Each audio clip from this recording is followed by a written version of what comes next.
कारोबार की दुनिया से खबर शामिल करें। मुल्क में सियासी अदम इस्तेहकाम, पाकिस्तान स्टॉक मार्केट में 602 पॉइंट्स की कमी रिकॉर्ड की गई है। 100 इंडेक्स 41,587 पॉइंट्स पर पहुंच गया है। और अगर हम डॉलर की कीमत की बात करें तो इंटरबैंक में डॉलर की कीमत में 77 पैसे का इजाफा रिकॉर्ड किया गया है। 220 रुपये 50 पैसे पर फरोख्त किया जा रहा है। और ओपन मार्केट में डॉलर की कीमत में 1 रुपये का इजाफा रिकॉर्ड किया गया है।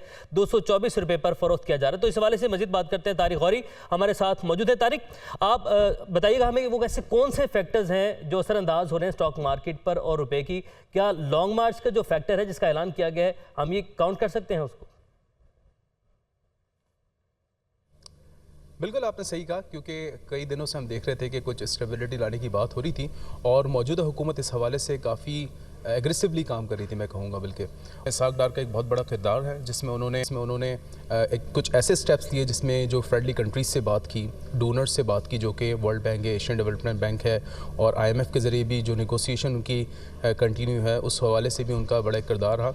और आपने देखा था कि कुछ दिनों से हम देख रहे थे कि रुपए की कदर में भी इस्तेहकाम आना शुरू हो गया था।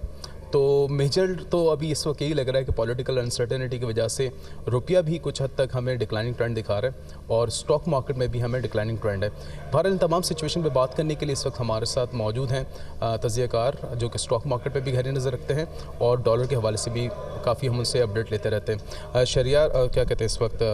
जबरान सरफराज, ये बताइए कि आपके ख्याल में इस वक्त क्या रीज़न है?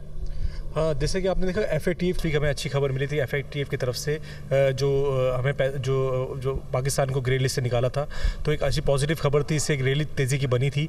इसके बाद देखा कि आज जो इसके साथ साथ ADB की तरफ से भी हमें $1.5 बिलियन इमदाद मौसूल हुई थी। इसके साथ साथ दूसरे जो है नेबर कंट्रीज हैं वहाँ से भी इमदाद मौसूल होने वाली है। तो इसके बाद जैसे कल जो ऐलान किया गया PTI की तरफ से कि जो लॉन्ग मार्च का ऐलान किया गया, इसके बाद जो है पॉलिटिकल इनस्टेबिलिटी आप देख रहे हैं। और आज जो मार्केट का जो आगाज़ है वो मनफी जोन से हुआ है और आज भी अभी भी तकरीबन माइनस चल रही है मार्केट। तो जैसे ही हालात थोड़े बेहतर होंगे पॉलिटिकल, तो इंशाल्लाह फिर मार्केट जो है वो बेहतर हो जाएगी। ठीक है, बहुत शुक्रिया। जबरान सरफराज हमारे साथ मौजूद है और जो कि हमें बता रहे थे, इनके मुताबिक भी जो बात है वो यही है कि पॉलिटिकल अनसर्टेनिटी की वजह से इस वक्त स्टॉक मार्केट आज नीचे आई है। आपने अपडेट किया तारिक, आपका बहुत शुक्रिया।